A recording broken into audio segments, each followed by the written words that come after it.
Please don't come to the Christmas party at my parents' house." Lucy's voice was like a sharpened knife, sliding precisely into Ethan's heart. On a rainy December night in Seattle, his luxury SUV was parked at an overlook on the coastal highway, the engine still running, the heater fogging the windows just slightly. Ethan's hands gripped the steering wheel, his knuckles white from the pressure. His breath caught for a moment. In 10 years of marriage, he had never heard his wife speak with a tone that was both pleading and so cruel. What made the situation more suffocating was that Christmas had always been a sacred, untouchable family time for them. "Why?" He forced himself to stay calm, though his voice trembled involuntarily. Outside, cold raindrops tapped against the glass, and the low clouds over Puget Sound seemed to promise an impending storm. Lucy didn't answer right away. Her perfectly manicured nails tapped nervously on the leather seat as she avoided Ethan's gaze. This woman, who once did her own manicures to save money, now wore a $20,000 Cartier bracelet and a diamond necklace Ethan had never seen before. "Mom and Dad have invited a lot of important clients, all high-profile people," she finally answered, a barely perceptible note of impatience in her voice. "You know you're not comfortable at those kinds of events. Last time you argued with that investor about construction safety issues and made things really awkward." Ethan turned his head to look her directly in the eye. "I'm your husband, Lucy. Christmas is a time for family." His tone was quiet, but it held a challenge he had never voiced in 10 years. Lucy sighed lightly, her expression a mix of irritation and pleading. "Ethan, please, just this once. This is really important for my career." Just then, her phone lit up, showing a message preview from Adrian M. Lucy quickly flipped the phone over, but it was too late. A terrible silence filled the car. That night, Ethan couldn't sleep. Lucy was on the other side of the bed, her back to him, breathing evenly as if everything were normal. At 3 a.m, he got up to get a glass of water from the kitchen. Suddenly, Lucy's phone screen, left on the table, lit up. She had forgotten to lock it. A full message appeared before his eyes. "Tomorrow I can finally introduce you to everyone officially. Emily has already arranged everything. Your husband won't be a problem. A. Adrian Montgomery, the star architect, the most sought-after name in Seattle's construction world, the man Lucy had been mentioning more and more frequently over the past year. That arrogant designer Ethan had argued with about safety standards at the last industry reception. Ethan's world collapsed in that moment. He stood in the dark kitchen, the only light coming from that blinding phone screen, the text laying bare the truth of his marriage. It was like a physical blow to his stomach. His breathing became difficult, and a cold sweat instantly soaked his t-shirt. 10 years of trust, 10 years of dedication, 10 years of love, all destroyed in that one short line of text. The next morning, Lucy's sister Emily called and Ethan answered. "Lucy's in the shower," Ethan said, his voice so calm it sounded strange even to him. "Can I take a message?" There was a moment of silence on the other end. Then Emily spoke in a cold voice. "Tell her not to worry. Everything's going according to plan. As for you, we'll just pretend you never existed." The moment she finished speaking, Ethan's world came to a complete stop. This wasn't an impulsive rejection. It was a meticulously planned action to erase him. They wanted to erase his existence from this family to make room for someone else, for Adrian. "Understood," he replied softly, then hung up. In that moment, a strange calm replaced the anger and sorrow. He walked to the window, watching the snowflakes fall outside, and he made a decision. They wanted to pretend he didn't exist? Fine, he would disappear completely, but not in the way they expected. He would make the price of this betrayal far exceed their wildest expectations. Ethan Hayes grew up in a family of steelworkers in Pittsburgh, Pennsylvania. His father, Mr. Hayes, was a second-generation steelworker who had spent 35 years at the local mill, working his way up from the floor to a safety supervisor. He often told young Ethan, "Building a skyscraper is like raising a child. If the foundation isn't solid, the whole thing will come crashing down when the earth shakes." This saying shaped Ethan's philosophy in construction and in life. A solid foundation is more important than a flashy facade. Though his family wasn't wealthy, Ethan earned a full scholarship to study civil engineering at Carnegie Mellon University, thanks to his excellent grades and determination. During college, he would return to Pittsburgh in the summers to work with his father at the mill, experiencing firsthand the entire process of steelmaking, from the melting furnace to the final product. This experience gave him an almost religious respect for construction materials. They weren't just cold matter, but the guardians of countless lives. After graduating, he joined one of America's top engineering consulting firms, quickly distinguishing himself with his exceptional talent and meticulous work ethic. His dedication to soundness, safety, and structural integrity was almost obsessive, which often made him seem out of place in an industry that chased visual effects and commercial profits. "Hayes, you're a genius, but you're too stubborn," his boss Michael once told him. "Sometimes we need to make the right compromises." "There are no compromises on safety," Ethan replied firmly. "Every signature is a promise for the lives of millions of people." At 38, Ethan was sent to Seattle to oversee a major project, a mixed-use high-rise combining offices, retail, and residences. The developers wanted the building to become a city landmark, so they were looking for an innovative and visually stunning design. Ethan's job was to ensure these bold designs didn't compromise structural safety. It was at the sales presentation for this project that he met Lucy Vance. At the time, Lucy was an ordinary salesperson at a real estate firm, tasked with promoting the apartment units to potential buyers. Unlike other salespeople who only exaggerated the pros and hid the cons, Lucy showed a rare honesty and pragmatism. "This unit might have issues with window condensation on the north side during the winter," Ethan heard her tell a client with sincerity, "but we've already accounted for that in the design by adding an extra layer of insulation." This honesty impressed Ethan. In an industry full of hype and falsehoods, Lucy was like a breath of fresh air. They started dating and soon discovered they shared similar values. They sought authenticity, despised hypocrisy, and aspired to a simple but meaningful life. "I don't care about living in a big house," Lucy once told him. "I just hope it's a real home with real feelings, not an empty shell for showing off." A year later, they were married. The wedding was simple and cozy, with only close family and friends invited. They bought a small condo in Bellevue and started their life together.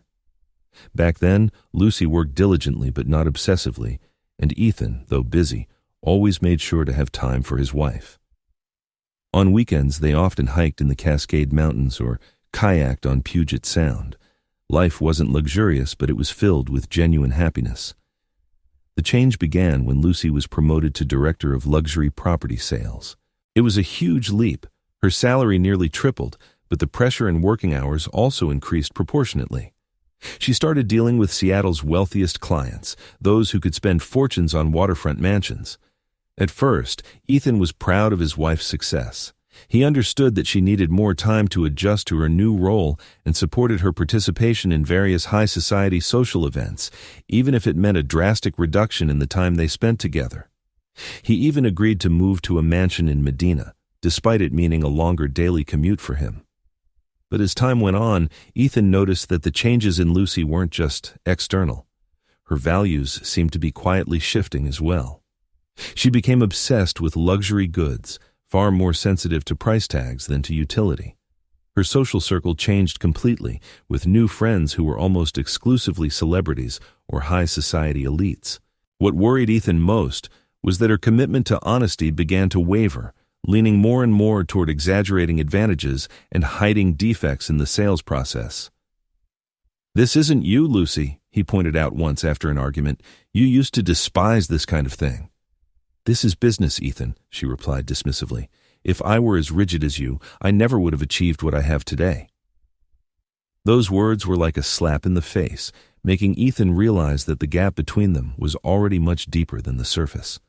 He tried to salvage the relationship, suggesting they go back to their simpler lifestyle, but Lucy scoffed. "Go back to that tiny condo, wear clothes from department stores?" She looked at him, shocked.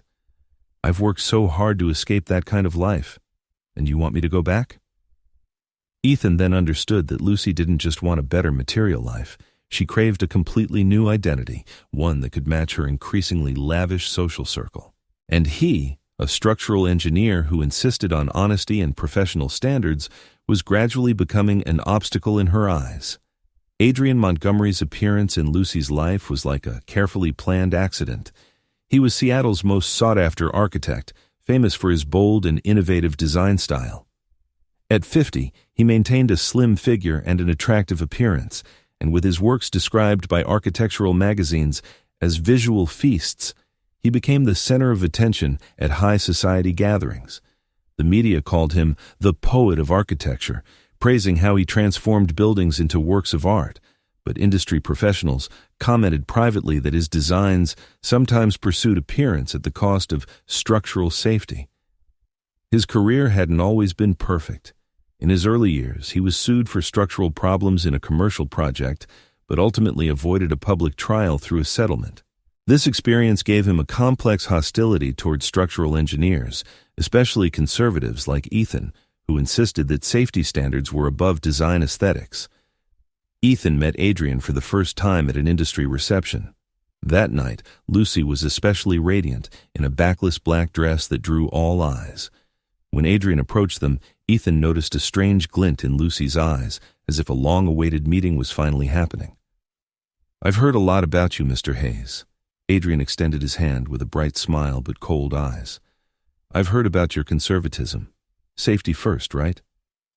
His tone held a clear disdain, as if safety were an outdated concept that only hindered innovation and aesthetic pursuit. "Structural integrity isn't conservatism, Mr. Montgomery," Ethan replied calmly. "It's responsibility." "Interesting point of view." Adrian laughed lightly, but his gaze shifted to Lucy. "Ms. Vance, your sales talent is truly impressive. The client you handled for me last time was very satisfied with the Alderwood project." Ethan frowned. "The Alderwood project?" He turned to Lucy. "You didn't mention that to me." "It was just a temporary assist," Lucy explained quickly, shooting a warning glance at Adrian. "A project for one of the firm's partners." On the way home, Lucy was exceptionally quiet. Ethan wanted to ask about that mysterious project, but she refused to talk, claiming she was tired. That night, while Lucy was showering, Ethan checked her work calendar and discovered that in the last 3 months, she had had over 10 meetings with AM Studios, each at least 2 hours long, some even scheduled after 8 p.m. This discovery made him uneasy, but he chose to trust his wife. Maybe this was really just a work requirement, maybe he was being too sensitive. However, in the following months, more and more evidence began to accumulate. Lucy's overtime hours increased dramatically. She explained that new projects required more time. She started using a separate work phone and password-protected it. When she came home late, she often carried the scent of an unfamiliar perfume. What confused Ethan the most was that the number of luxury items she bought far exceeded what her salary could afford. When Ethan tried to ask about these changes, Lucy always seemed irritated and defensive. "Could you stop questioning me like a criminal? I'm already exhausted." Or, "Are you implying something? I'm working hard out there, and I come home to this kind of interrogation?" Ethan chose to believe her, or rather, he forced himself to believe her, until one day he found a document in her briefcase, the plans for Adrian's latest project, with financial notes written by Lucy. These notes referred to material substitutions and cost reductions, clearly beyond the responsibilities of a sales director.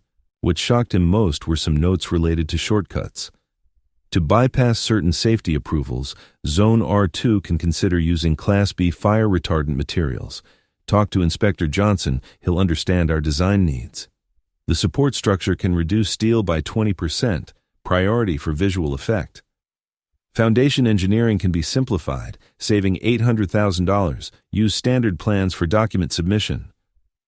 This was no longer just a matter of professional ethics. It bordered on illegality and public safety.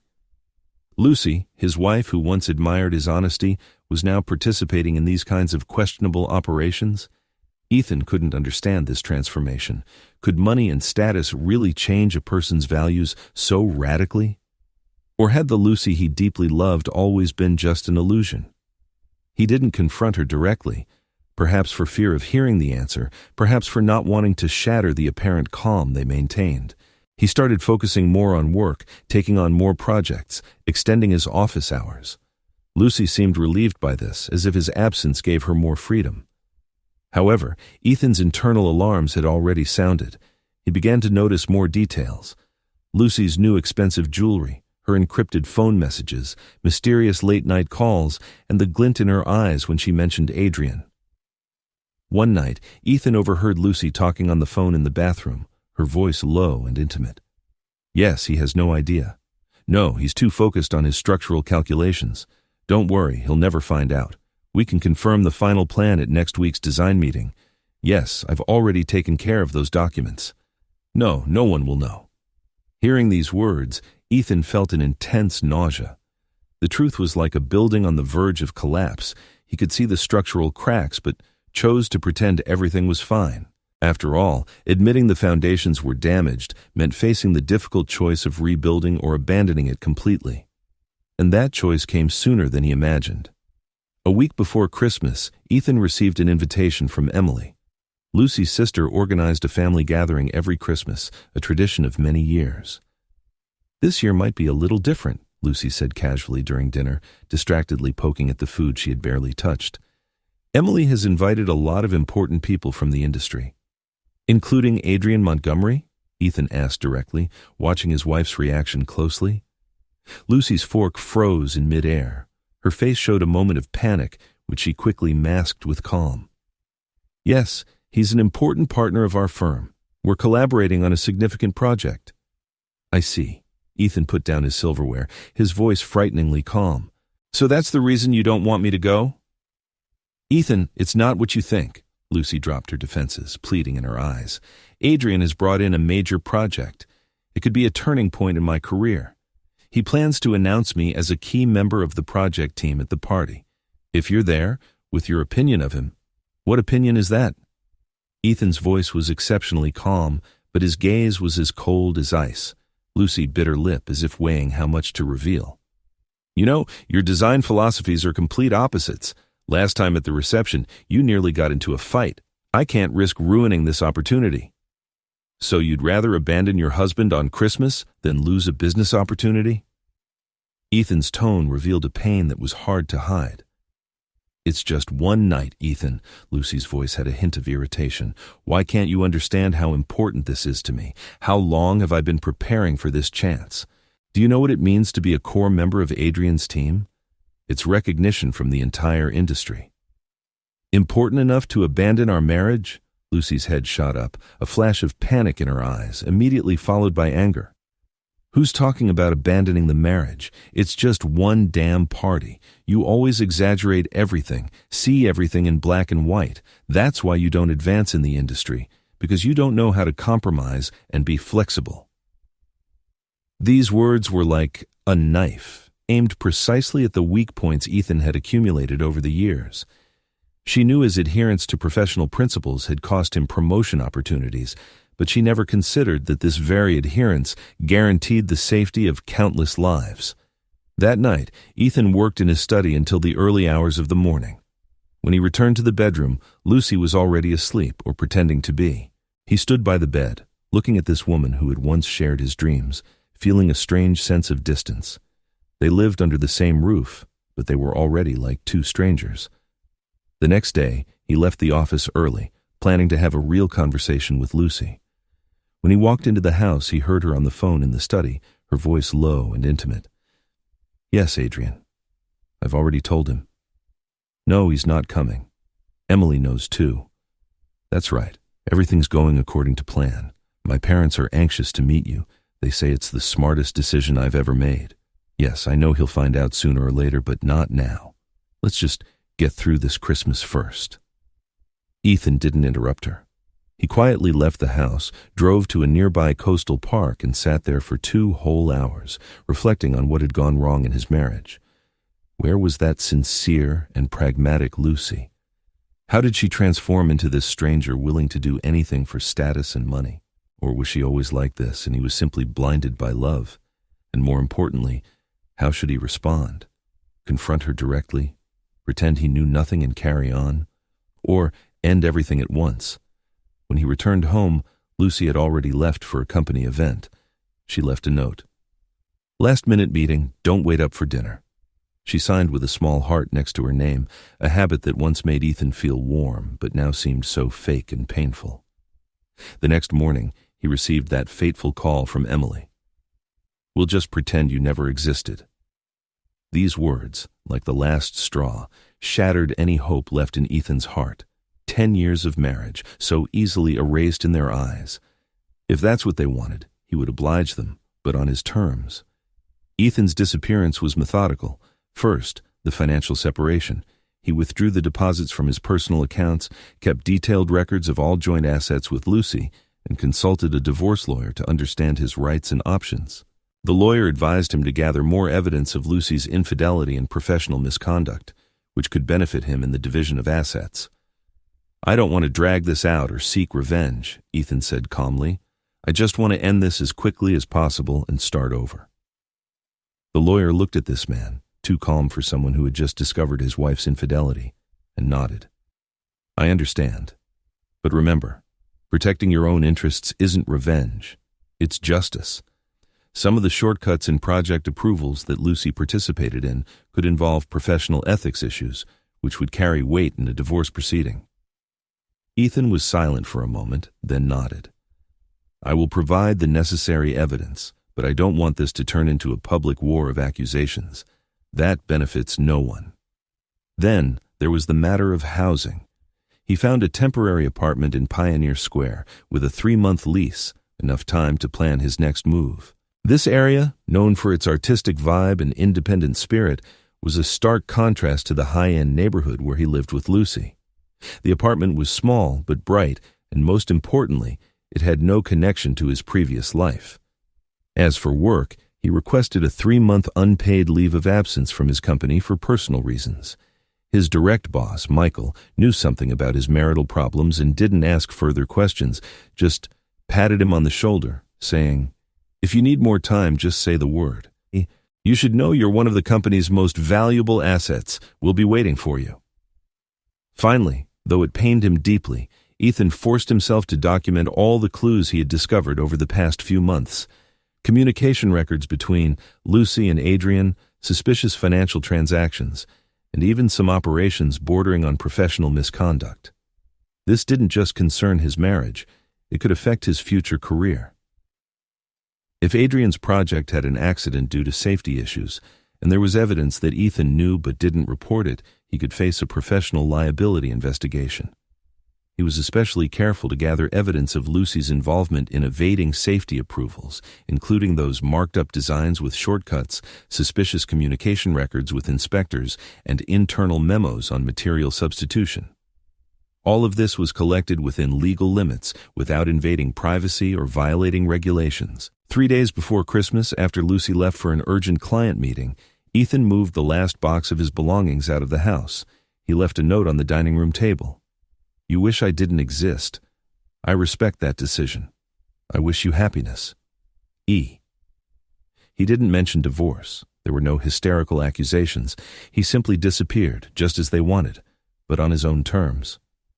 In the following days, Lucy called and messaged him frantically, from initial irritation. This is so childish. Come back, we need to talk. To confusion. Where are you exactly? Why are you doing this? And finally to pleading, please come back, we can work this out. Ethan didn't respond to any of them. A week later, Lucy found his apartment through a mutual colleague. She stood at his door, her makeup impeccable but her eyes red-rimmed, wearing an expensive dress under her black coat that Ethan had never seen. You're just leaving? Without even giving me a chance to explain? Her voice was both angry and hurt. Ethan leaned against the doorframe, his expression calm. Is there anything to explain, Lucy? Your relationship with Adrian, or your plans to introduce him to everyone at the Christmas party while pretending I don't exist? Lucy's face paled instantly. You knew? I know more than you imagine, Ethan said, including your creative solutions for bypassing safety standards. All the color drained from Lucy's face. Ethan, you don't understand. Those are just common practices in the industry. Everyone does it. No, not everyone, Ethan interrupted calmly. Only those willing to risk public safety in exchange for profit and fame. This is ridiculous. Lucy's voice rose an octave. Adrian's designs have passed rigorous tests and are fully compliant with regulations. Really? Ethan's gaze became piercing. Then why send gifts to Inspector Johnson? Why use standard plans in the documents when the actual construction is a simplified version? Lucy was speechless, obviously shocked that Ethan had such detailed information. Her surprise soon turned to pleading. Ethan, we can talk. This is all a misunderstanding. No, Lucy, there are no misunderstandings, Ethan said quietly. We're done. My lawyer will be in touch with yours. He closed the door, listening to Lucy's crying and pounding until she finally left. He didn't feel the relief he expected, only a deep exhaustion and loss. 10 years of a relationship ended just like that. But in this painful end, the seeds of a new beginning were also sown. That night, Ethan sat by his apartment window and began to plan his future. He wouldn't just escape this failed marriage, he would rebuild himself, creating a new identity and career. He took out his laptop and started writing a business plan. The title was A Foundation of Truth, Structural Integrity Consulting Services. If he was going to rebuild his life, he had to start with the strongest foundation. This wasn't just a business plan, it was a plan for vindication. Through revealing the truth, he would make those who scorned safety and were obsessed with vanity pay the price. In the following months, Ethan's divorce proceeded with surprising civility. He provided enough evidence to prove Lucy's infidelity and professional misconduct, but didn't make it public. He only asked for a fair division of their shared assets and then quickly signed all the documents. You could get more, his lawyer said, bewildered, especially considering her infidelity and misconduct. Ethan shook his head. I don't want to drag this out. What I want isn't money, but freedom. But he made sure the divorce settlement included a confidentiality clause, preventing Lucy or Adrian from using his professional knowledge or personal information to attack him in the future. This wasn't out of a desire for revenge, but was a necessary measure of self-protection. Lucy seemed both surprised and relieved by this swift resolution. At their final meeting to sign the papers, she tried to apologize. Ethan, I'm sorry things ended this way. I hope you know I once sincerely loved you. Ethan just nodded. I wish you happiness with Adrian. His tone was calm, but his gaze was cold, showing no sign of compromise or forgiveness. After signing, he walked away without looking back. Though outwardly calm the moment he left the courthouse, he felt an unprecedented sense of loss and emptiness. 10 years of marriage ended like that, leaving only a pile of legal documents and broken memories. But Ethan had no time to wallow in sorrow. He poured all his energy into creating his new company, A Foundation of Truth. He used the money from the divorce and a small business loan as startup capital, renting a small office in Pioneer Square. The company's beginnings were met with countless challenges. Building safety consulting was a highly competitive field. Large firms monopolized most high-profile projects, and clients willing to hire small companies usually had limited budgets. Worse, many developers and architects were already accustomed to flexible cooperation with inspection agencies and avoided truly strict third-party assessments. Ethan's first clients were mainly small insurance companies that needed independent evaluations of insured buildings. These projects offered limited pay, but they gave Ethan an opportunity to prove his professional capability. He personally led every inspection, using the most advanced non-destructive testing technologies and providing detailed reports that exceeded clients' expectations. This is the most comprehensive assessment I've ever seen, exclaimed an insurance company representative. You not only identified the problems, but provided specific solutions and cost estimates. Most consulting firms just point out flaws and then charge additional fees to suggest repairs. This professional attitude soon built a reputation in the industry. The second client brought the third, and then more followed. 6 months later, Ethan hired his first employee, an experienced structural engineer who had been a colleague at his old firm. 3 months after that, he added a construction forensics expert and an administrative assistant. At the same time, Ethan was also rebuilding his personal life. He quit his long-standing smoking habit, started exercising regularly, and often hiked in the Cascade Mountains on weekends. He reconnected with old friends, especially Michael, with whom he used to watch football games or go fishing. "You look better than before," Michael commented during a fishing trip. "The divorce might have been a good thing for you." Ethan smiled and shook his head. "It's not the divorce itself, but finding myself again. I'd lost myself in that relationship, forgetting what truly mattered." He moved out of the temporary apartment and bought a loft on the top floor of a converted old warehouse in Pioneer Square. The interior had exposed brick walls, steel beams, and warm wooden floors, a space that fully reflected his aesthetic of structural honesty. No elaborate decorations, no fancy frills to impress, just functionality and authenticity. This concept of structural honesty also became his company's core value. The logo for a foundation of truth was a simple T-shape representing the support beam of a building structure.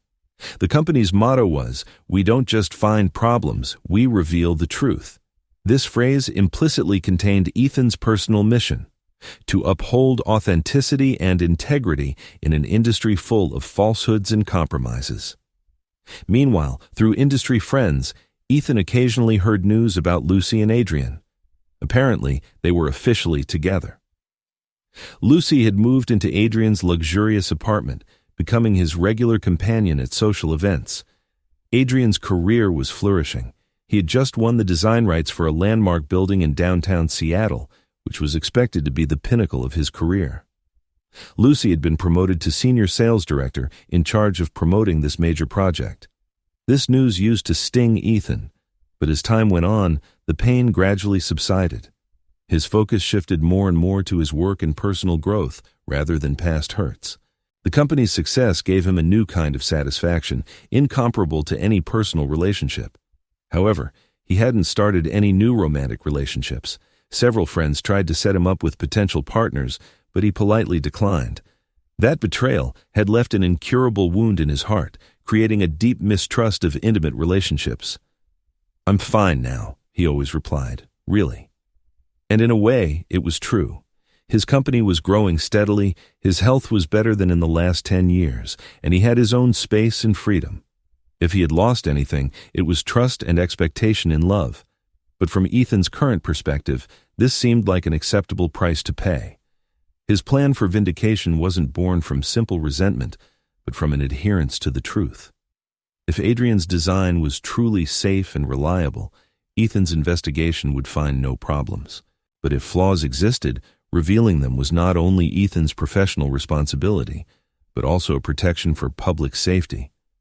This kind of revenge wasn't achieved by directly hurting the other party, but by upholding truth and professional standards. In Ethan's view, this was the most powerful counterattack, using the very principles they scorned as rigid to reveal the emptiness and danger behind their vaunted innovative designs. "Our goal is not to find fault, but to reveal the truth." 2 years later, Ethan stood before a group of construction professionals explaining his company's philosophy. He was no longer that low-key structural engineer, but the founder and chief engineer of a foundation of truth, an emerging authority in Seattle's building safety field. The company had grown from the small initial team to over 20 employees, including engineers, architects, forensics experts, and administrative staff.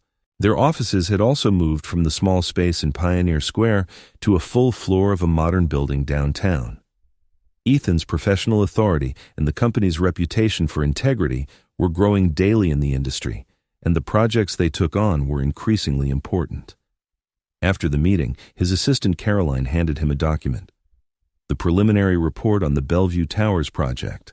All the data you asked for is here." Ethan took the document and quickly reviewed it.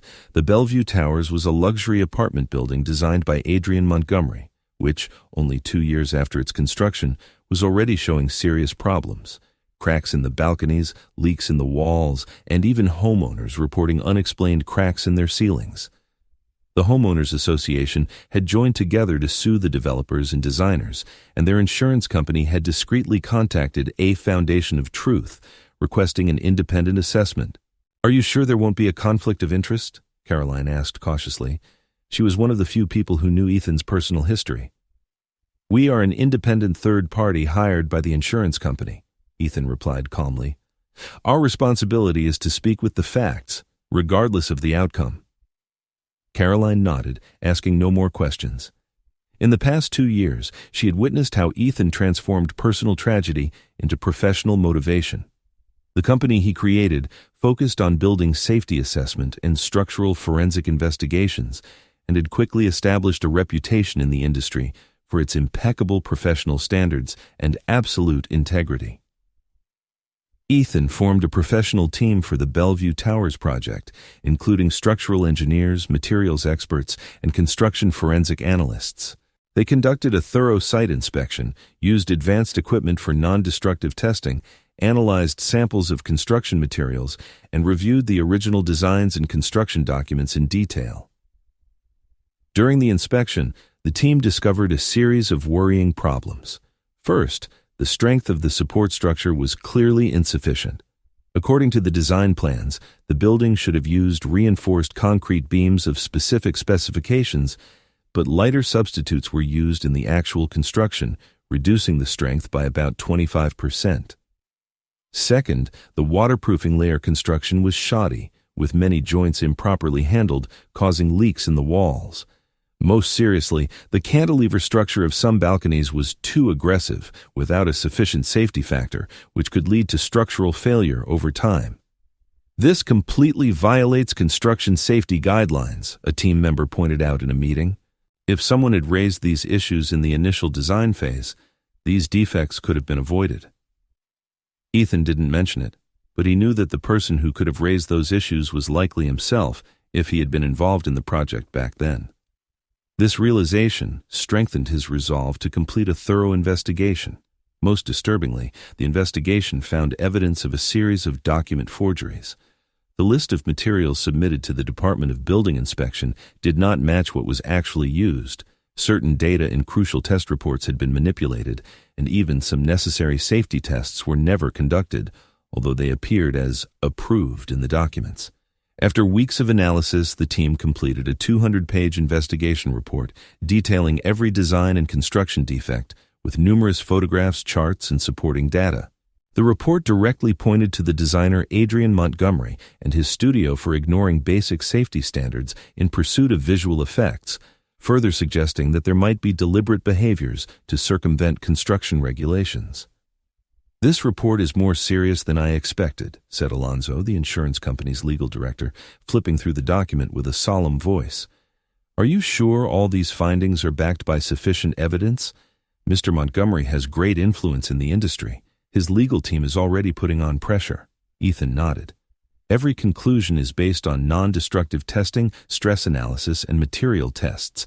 We have detailed photographs, charts, and data. If necessary, we can prove every point in court." Alonzo sighed. "This will be a huge battle. Mr. Montgomery has already started to fight back, claiming your investigation is biased." "Facts speak louder than words," Ethan said calmly. "No matter how elegant the arguments are, they can't hide the cracks in the concrete." After the meeting, Ethan returned to his office, and Caroline brought him a cup of coffee. Editor Peralta from Architectural and Engineering Review called again. They want to do a special feature on this case, with your photo on the cover. Ethan hesitated. For the past 2 years, he had deliberately kept a low profile, rejecting all media interviews. But now, perhaps it was time for the truth to come out. This didn't just concern his personal past, but the future of the entire industry and public safety. "Tell him I accept," Ethan finally decided, "but I will only discuss professional issues, nothing personal." 2 weeks later, the magazine was published. The cover featured a half-body shot of Ethan in front of the Bellevue Towers with the headline, "The Conscience of Concrete: How a Foundation of Truth is Uncovering the Structural Cancer Behind Dazzling Designs." The article detailed Ethan's investigation process and findings, quoting his words. "Buildings should not just be a feast for the eyes, but a balance between safety and aesthetics. When a designer sacrifices structural integrity for their personal style, they betray their responsibility to the public." This statement was undoubtedly a direct attack on Adrian, although Ethan never mentioned his name. The entire article maintained a professional objectivity with no trace of personal grudges, which made its power even greater. It wasn't an attack on an individual, but an exposure of a dangerous trend in the industry. The day the magazine was published, Ethan's phone and email were flooded with requests from various media outlets and industry professionals. His assistant screened the messages, most politely declined, until Caroline walked into his office with a strange expression. "A Ms. Lucy Vance wants to see you. She says she's your ex-wife." Ethan's expression didn't change at all. "Is she alone?" "Yes, just her." Ethan pondered for a moment. "Tell her my schedule today is full. If she has any business needs, she can arrange a formal meeting." Caroline nodded and left, returning shortly after to report, "She says she'll wait, no matter how long. She's in the reception area now." Ethan continued with his work as if he hadn't heard anything. An hour later, Caroline came in again. "Ms. Vance is still waiting." "Then let her wait," Ethan said without looking up. "I really am busy." At closing time, Caroline came in for the last time to report. "Ms. Vance says she'll be back tomorrow, and she'll keep coming until she sees you." Ethan finally put down his pen. "Tell her my personal life is over. If she wants to discuss the Bellevue Towers project, she can contact our legal department through her lawyer." After Caroline left, Ethan walked to the window. From above, he could see the street in front of the building. Lucy's figure appeared in the crowd. She looked up at the building, then slowly turned and walked away. In his heart, he didn't feel the expected resentment or pain, only a strange calm, as if watching a drama that didn't concern him. That night, he received 3 voicemails. The first was from Lucy. "Ethan, please, we need to talk. This isn't just about me and Adrian. It's about the jobs and investments of hundreds of people. I know I hurt you, but please don't let innocent people suffer the consequences." The second was from Emily. "Ethan, I know you probably hate our whole family, but please, give Lucy a chance to explain. We were so stupid back then. I apologize for those words." The third was from a voice he thought he'd never hear again. Adrian Montgomery. "Hayes, this is commercial extortion. If you continue like this, I'll make you pay the price. Who do you think you are? Some kind of moral judge?" Ethan deleted all the messages without responding to any of them. He then turned on his computer and continued to study the preliminary data for the landmark project Adrian was building. Several insurance companies involved in the investment had already contacted him, expressing concern about the project's safety, especially after the problems with the Bellevue Towers were exposed. According to public information, this building employed an even more aggressive cantilever design, seeking a greater visual impact than the Bellevue Towers. If that project already had serious problems, this one could only be worse. Ethan closed his computer and went out onto the balcony. The night breeze brushed his face and he took a deep breath. He wasn't seeking revenge, but the truth. If Adrian's design truly had fatal flaws, then revealing them was not only his professional responsibility, but a protection for public safety. As for Lucy and her pleas, that was another chapter already closed in his life. In Ethan's life, some wounds were too deep to forgive. Some trusts, once broken, could never be repaired. Lucy Vance's life had fallen into a difficulty she had never foreseen. Adrian did not marry her as she had hoped, although Ethan disappeared completely after that Christmas, not even formally filing for divorce until half a year later when she received a lawyer's letter. Adrian still maintained an ambiguous attitude. "Aren't we fine like this?" Whenever she mentioned a more formal commitment, Adrian would reply this way, elegantly swirling his wine glass. "Why be bound by such an outdated institution as marriage? Look at the end of your previous marriage." This insinuation, as if the failure of her marriage to Ethan was entirely her fault, always hurt Lucy. But she couldn't refute it, because in a way it was true. She had indeed betrayed Ethan, choosing Adrian. Her family, especially Emily, was very disappointed about this. "You left a good husband for him," Emily said frankly during an argument, "and now he won't even give you a ring." "You have no right to say that," Lucy retorted. "You were the one who said, 'We'll just pretend he never existed,' remember?" Emily's face paled. "That was just an impulse. We all thought Adrian would—" "What? Marry me immediately? Bring wealth and status to our family? That was your plan, wasn't it?" The argument ended with the two sisters in a cold war, further deepening Lucy's sense of loneliness. She was in an awkward position. On one hand, she couldn't go back. Ethan had completely cut off contact with her. On the other hand, her future was also full of uncertainty. Adrian clearly had no intention of giving her any long-term commitment.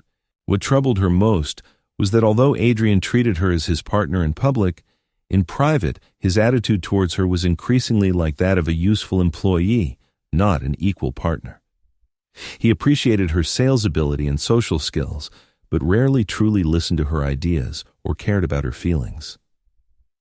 "Adrian, maybe we should reconsider the materials for the East Wing," she suggested once in a project meeting. "The budget is tight, and the delivery time for that kind of imported stone is too long." Adrian simply waved his hand impatiently. "Leave the details to you, darling. I'm not going to change my design intent for a few stones. Your job is to find the money, not to question my artistic decisions." His contempt for her professional opinions was in stark contrast to the respect Ethan had shown her. Ethan might not have been the most romantic husband, but he always listened seriously to her ideas, whether they were about work or life. What troubled her most was that Adrian maintained ambiguous relationships with several women. He often spoke intimately with young women at parties, sometimes even flirting in front of her. When she questioned him, Adrian always explained it away lightly. "Those are just social necessities. You know, in our business, connections are everything." "And what am I?" Lucy asked once during an argument. Adrian smiled, that compassionate smile. "Lucy, you are my partner, my confidant. You are much more important than those arm candy girls. We have common business and goals, don't we?" She wanted to believe him, because not believing him meant admitting that Emily was right. She had abandoned a real marriage for false promises and a superficially brilliant life. On the surface, her life was indeed glamorous. She was now a senior sales director at her company, responsible for Seattle's most exclusive real estate projects, most of which were designed by Adrian. She lived in a luxurious apartment, wore designer clothes, frequented exclusive places, achieving the high society life she had dreamed of. However, on lonely nights, she often felt a strange emptiness. This feeling didn't come from nostalgia or guilt towards Ethan. She had already convinced herself that that marriage was destined to fail. It came from a doubt about her own value. In Adrian's world, was she a partner or a tool? In her pursuit of status and wealth, how much of herself had she lost? Until that call from Sylvia completely shattered her illusion. Sylvia was her colleague at the real estate company, one of the few friends who still kept in touch with her. That day, Sylvia's voice sounded exceptionally excited. "Lucy, you're not going to believe what I just saw." "What's got you so excited?" Lucy was preparing for a meeting with an important client. "The cover of the latest issue of Architectural and Engineering Review. It's Ethan, your ex-husband." Lucy's phone almost fell. "What?" "He's the founder of a company now, a foundation of truth. The whole article is praising how he exposed the design flaws of the Bellevue Towers." "My God, Lucy, isn't that building designed by Adrian?" Lucy felt a wave of dizziness. The Bellevue Towers was one of Adrian's most controversial projects in recent years, which had generated class action lawsuits from homeowners for various problems. But until now, she didn't know that Ethan was the one leading the investigation. "I'm sending you a picture," Sylvia continued. "He looks completely different, just renewed." The picture arrived soon. Lucy looked at the screen, almost not recognizing that man as Ethan. He was standing in front of a building, with an upright posture, a firm gaze, an impeccable suit, and an air of confidence and authority she had never seen before. This was not the low-key engineer she remembered, but an industry leader, a judge. What terrified her most was that, according to the article, Ethan's investigation had completely demolished Adrian's defenses, attributing the problems to a design philosophy that ignores safety standards in pursuit of visual effects. This was almost a direct blow to Adrian's professional career. And the most terrifying thing was that the landmark Vancouver project Adrian was currently building, the culmination of his career, and in which Lucy had invested a lot of effort, employed an even more aggressive design. If Ethan decided to extend his investigation to this project, Lucy's hands were shaking uncontrollably. She immediately called Adrian, but it only went to his voicemail. She had to warn him, had to find a way to prevent a potential disaster. She suddenly realized she knew Ethan much less than she thought. That engineer she once considered weak and rigid had now become a powerful opponent, capable of destroying Adrian's career. When she finally contacted Adrian, he was arguing with a contractor on the construction site. "What magazine? What cover?" he asked impatiently, and then suddenly fell silent. "Wait, Hayes? Ethan Hayes? Your ex-husband?" "Yes," Lucy's voice trembled. "He's the founder of a Foundation of Truth. They did the investigation report for the Bellevue Towers." Adrian's reaction was more violent than she expected. He cursed furiously, and then suddenly adopted a dangerous calm. "He's coming after me. This isn't some damn professional investigation. It's personal revenge." "Adrian, calm down," Lucy tried to soothe him. "We need to handle this rationally." "You mean surrender? Impossible. I'll have my legal team take action immediately. We're going to fight back, find his weaknesses, his stains. Everyone has secrets, including your saintly ex-husband." Lucy shook her head, although Adrian couldn't see her gesture. "You don't know Ethan. He has no stains. He only cares about the truth." "Then what good are you?" Adrian's voice suddenly turned cruel. "Use your past, make him stop." Lucy suddenly saw the man in front of her clearly, or rather, the voice on the other end of the phone. Under his attractive appearance, he hid a selfish and cowardly heart. He had never really cared about her. He only saw her as a useful tool, an assistant who could help him with paperwork, appease clients, and even navigate legal gray areas when necessary. "I'll go see him," Lucy finally said. "But I can't promise anything." She hung up the phone, feeling an unprecedented clarity. Regardless of the outcome of this crisis, she had already understood one thing. She had abandoned an imperfect but real marriage for false promises and a superficially brilliant life. And this might be the biggest mistake of her life. The next 3 days became the longest nightmare of Lucy's life. The first day, she constantly tried to contact Ethan, but all her efforts were in vain. A former colleague told her that Ethan had left the original company 2 years ago, his old phone number was no longer in service, and his social media accounts had long been deleted. She tried to contact him through the company A Foundation of Truth, but only received a cold official reply. "Mr. Hayes has a full schedule. He cannot arrange private meetings." She went to his office, waited all day in the reception, and finally only received that sentence. "My personal life is over. If you want to discuss the project, you can contact us through lawyers." Leaving Ethan's office, Lucy felt a strange humiliation and helplessness. There was a time when she looked down on Ethan, considering him inflexible and lacking ambition. Now, the roles were completely reversed. He had become a successful and elevated person, while she was begging for his attention. The second day, the situation worsened drastically. A major investment bank announced the suspension of further funding for Adrian's landmark project, citing the need to await the results of an independent safety assessment. As soon as the news spread, the project's stock immediately fell, and several major investors began to express their concerns. Adrian erupted in a rage, smashing his computer in the office, vowing to sue Ethan and his company. But when the lawyers reminded him that Ethan's report was based entirely on facts and professional standards, and that a lawsuit could trigger a broader investigation, his anger turned to panic. "He's coming after me," Adrian told Lucy with obvious fear in his voice. "This isn't a damn professional investigation, it's personal revenge." "Then give him what he wants," Lucy said exhaustedly. "Apologize, admit the mistake, offer compensation." "Are you crazy?" Adrian's eyes widened. "That would be professional suicide." "No, we're going to fight back, find his weaknesses, his stains." But as time went on, they discovered that Ethan apparently had no obvious weaknesses. His company operated transparently, his tax records were perfect. There were no scandals or stains they could exploit. His life over the past few years was like an open book, with no secrets. "This is impossible," Adrian roared. "Nobody's perfect. There must be something we can use." Lucy looked at him, suddenly feeling a deep weariness. "Maybe that's just who he is, Adrian. Maybe that's why I made such a huge mistake." Adrian's reaction was as if he had been slapped. "So now you're blaming me? Was it me who made you leave your husband?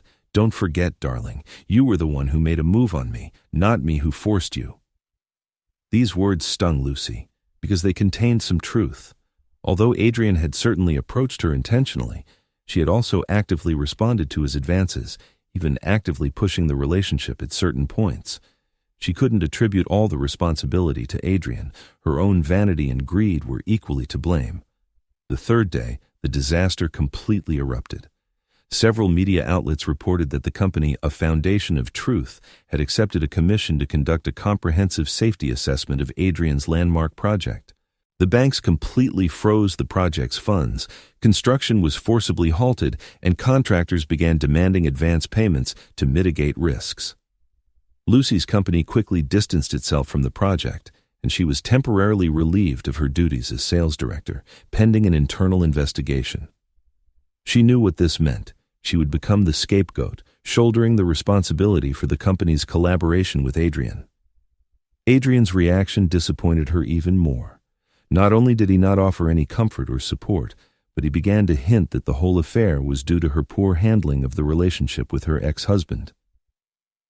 "If you had managed your marriage well from the beginning, we wouldn't have this problem," he accused her during an argument. "Now your ex-husband is coming to take revenge on us." Revenge? Lucy couldn't believe what she was hearing. Ethan is just doing his job, revealing the truth. "If your design didn't have problems, he wouldn't find anything to use." Adrian's face twisted with anger. "So now you're on his side, when my career's in danger?"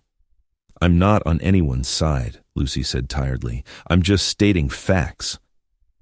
In her desperation, she gathered the whole family, including her parents and Emily, to send a formal dinner invitation to Ethan, hoping to resolve the crisis through family ties. Emily even suggested using the pressure of their network of mutual friends, but all efforts were like stones thrown into the sea. Ethan was like an impenetrable wall. All pleas, threats, even attempts to curry favor were silently absorbed, with no response. Late at night, Lucy stood alone on her apartment balcony, looking at the city lights.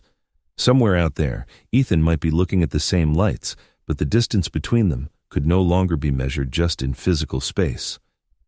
Her phone rang. It was Adrian. He sounded like he had already been drinking.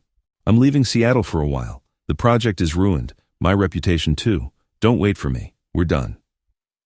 The phone hung up, and Lucy didn't feel the expected anguish, only a strange liberation. She finally understood that the high society life she had pursued was nothing more than an elegant bubble, and the price she had paid for it was much higher than she imagined. She remembered the words Ethan used to say, "If the foundation isn't solid, the whole thing will come crashing down when the earth shakes." Now she understood the meaning of this sentence. Her relationship with Adrian had been built on deceit and betrayal from the beginning, with no real emotional foundation, only mutual use. This kind of relationship was destined not to withstand the test of adversity. But this understanding came too late. She had already lost someone who truly loved her, and the dream she pursued was about to vanish. The most ironic thing was that the very rigid husband she once despised with his professional standards and honesty had exposed the falsehood and emptiness of her new life. The latest investigations show that the landmark project designed by Montgomery has serious safety problems. The news anchor's voice sounded on the television, and Lucy stared at the screen numbly. In the past few weeks, Adrian's career and his landmark project had completely collapsed. The comprehensive investigation by A Foundation of Truth found even more serious design flaws, more dangerous than the Bellevue Towers. Investors completely withdrew their funds, the developer declared bankruptcy, and the project was ordered to be redesigned. The report detailed multiple serious issues: insufficient strength of the central support structure, defects in the anti-seismic design, substandard fire protection systems, and even some underground structures that could cause subsidence of the surrounding ground in extreme weather conditions. More shockingly, the investigation found evidence of massive document forgery, including falsified safety test results and manipulated material specifications. These findings not only led to the project's halt, but also triggered a full investigation by regulatory agencies. Adrian was facing the end of his career and even possible legal liabilities. Adrian himself announced at a brief press conference that he was pausing his professional career to study in Europe, but in reality, he was escaping the impending lawsuits and professional sanctions. He didn't even leave a call or message for Lucy. He just disappeared. "Typical Adrian," Emily commented bitterly. When things get tough, he chooses to run. What shocked Lucy more was that, before leaving, it was reported that Adrian had been pushed down a flight of stairs during a dispute with an angry subcontractor, breaking his leg. Although he underwent multiple surgeries, he was left with a permanent limp. For a star architect known for his perfect image, this was undoubtedly a cruel irony. Lucy's professional career also fell into an abyss. The internal investigation found that she had helped Adrian circumvent certain safety approval processes in multiple projects, which, although not a criminal offense, was enough to prove a stain on her professional ethics. She was fired from the company and couldn't find a job in Seattle's real estate sector. Worse, after her relationship with Adrian was exposed, she lost most of her social circle. Those high-class friends who once surrounded her now treated her like a pariah. No one wanted to risk associating with someone with a ruined professional reputation, especially a key figure in the failure of a major project. "I thought they were my friends," Lucy told Emily, bitterness in her voice, "but apparently they were only interested in my position and my contacts." "True friends don't abandon you for your failure," Emily replied, with a tone of sisterly affection for the first time, instead of reproach. "This might be a chance to learn to distinguish the true from the false." Finally, unable to maintain the high cost of living, Lucy had to sell her luxurious apartment and move back to her parents' house, sharing a room with the equally unfortunate Emily. She found a job as a clerk in an ordinary shopping mall, where she no longer dealt with millionaires, but with ordinary customers looking for discounts.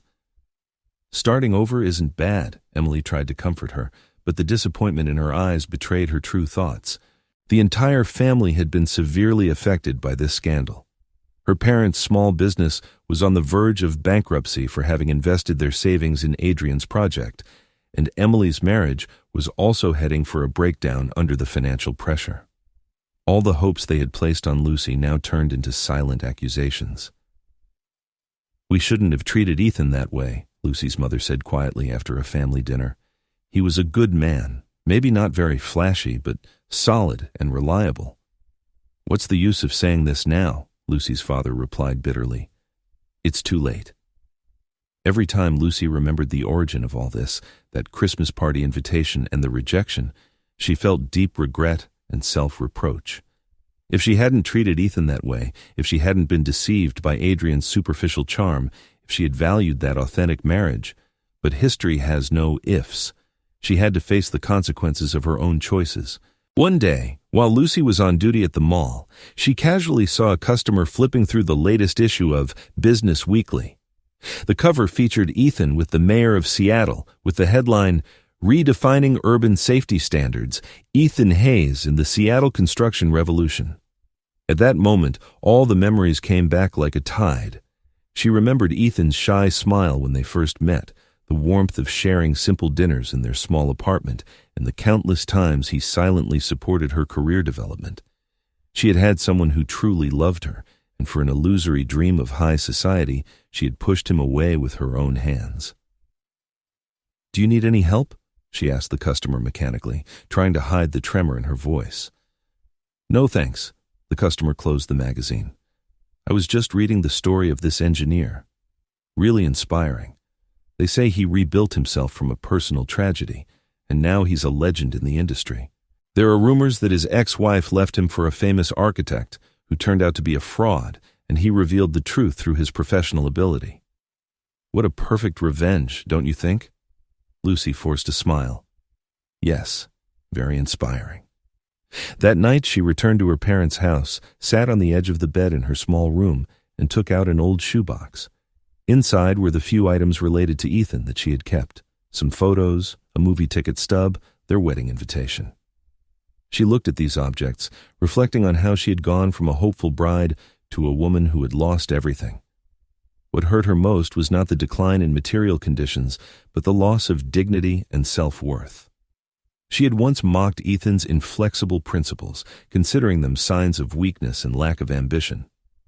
Now she understood that true courage is not to go with the flow, but to maintain authenticity and integrity in a world full of compromises and deceit.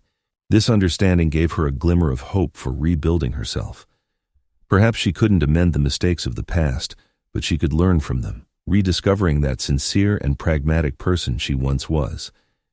It would be a long and difficult road, but this time, she would start with a solid foundation.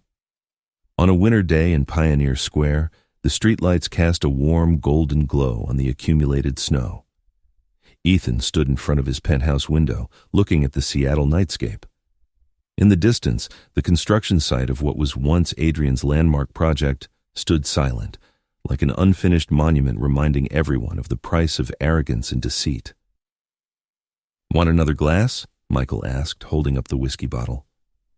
They had just finished watching a football game where the Seahawks had narrowly beaten the Steelers. "No thanks." Ethan smiled and declined. "I have an early meeting tomorrow." Michael nodded, looking around this spacious and minimalist apartment, exposed brick walls, wooden floors, structural steel beams, all the elements manifesting an aesthetic of structural honesty. "You know what?" he said thoughtfully. "I never imagined you'd do so well. Back then, right after your divorce, I was really afraid you'd fall apart." Ethan looked outside. "I did fall apart, just in a different way. When a structure fails, you have two choices: repair the surface cracks or rebuild from the foundation. I chose the latter." "So, no regrets?" Michael asked carefully. Even as close friends, they rarely talked about Ethan's former marriage. Ethan was silent for a moment. "Regrets? Yes, I have them. I regret not seeing the truth sooner. I regret wasting so many years on a relationship with no real foundation. But remorse? No, I don't regret any decision I made." Michael nodded, not pressing further. He knew that some wounds in Ethan's heart would never completely heal, but he had learned to live peacefully with them. After seeing Michael off, Ethan tidied up the living room. His life had entered a new equilibrium, a successful career, a healthy body, a rebuilt social circle. The company, A Foundation of Truth, had expanded across the country, becoming an authority in the field of building safety. The series of reforms in industry standards he pushed for received wide recognition, and he was hailed as the guardian of construction integrity. However, on a personal level, he maintained a certain distance. That betrayal had left an incurable wound in his heart, creating a deep mistrust of intimate relationships. Although he had no shortage of suitors, he remained single, dedicating all his energy to work and personal hobbies. Sometimes, late at night, he thought of Lucy, not with nostalgia or longing, but with an objective reflection. How was she doing now? Did she regret her past choices? From what he knew, Adrian had fled to Europe after the scandal, leaving Lucy alone to face all the consequences. She lost her job, her social circle, and even had to move back in with her parents. But Ethan didn't feel any malicious satisfaction. He had long moved past that kind of emotion, reaching a calmer state, understanding cause and effect, accepting reality, and moving on. His revenge, if it could be called that, did not arise from resentment, but from his adherence to truth and professional standards. The next morning, Ethan presided over an important meeting in his company's conference room. The Seattle city government had adopted his recommendations for new building safety standards, which would have a profound impact on the entire industry. "This is a major milestone," he told his team. "We are not just identifying problems, we are changing the standards of the entire industry. Every building constructed according to the new standards will provide a safer home for its residents." After the meeting, Caroline informed him that a special client had requested an appointment to discuss a potential project. "Who is it?" Ethan asked. "The Vance family," Caroline replied. "It's about a property in Bellevue." Lucy Vance's father called personally. Ethan was silent for a moment, then shook his head. "Tell them our schedule is currently full. We can recommend other reliable consulting firms to them." "Are you sure?" Caroline asked cautiously. "They could be an important client." "I'm sure," Ethan said quietly. "There are boundaries that should not be crossed." Caroline nodded and left, understanding his decision. Ethan walked to the window, looking at the Seattle skyline. Somewhere out there, Lucy and her family were rebuilding their lives, just as he had once done. He wished them peace, but that would be a path they would have to walk alone, just like his own path of reconstruction. His revenge was complete, not by directly hurting the other party, but by adhering to the truth, proving that the principles they once mocked him for, honesty, responsibility, professionalism, were the real power. In the end, he gained not only professional success, but inner peace, a peace that comes from knowing he did the right thing. Ethan turned back to his desk and began to prepare for the next project. Life went on. The pain might never completely disappear, but it had been transformed into a force that pushed him toward a more solid future. In architecture, the most important parts are often the invisible ones: foundations, beams, support structures. Similarly, in life, true strength often comes from those quiet qualities: honesty, tenacity, dignity. Ethan's story proves it. When the glittering facade fades, only the solid foundations stand the test of time.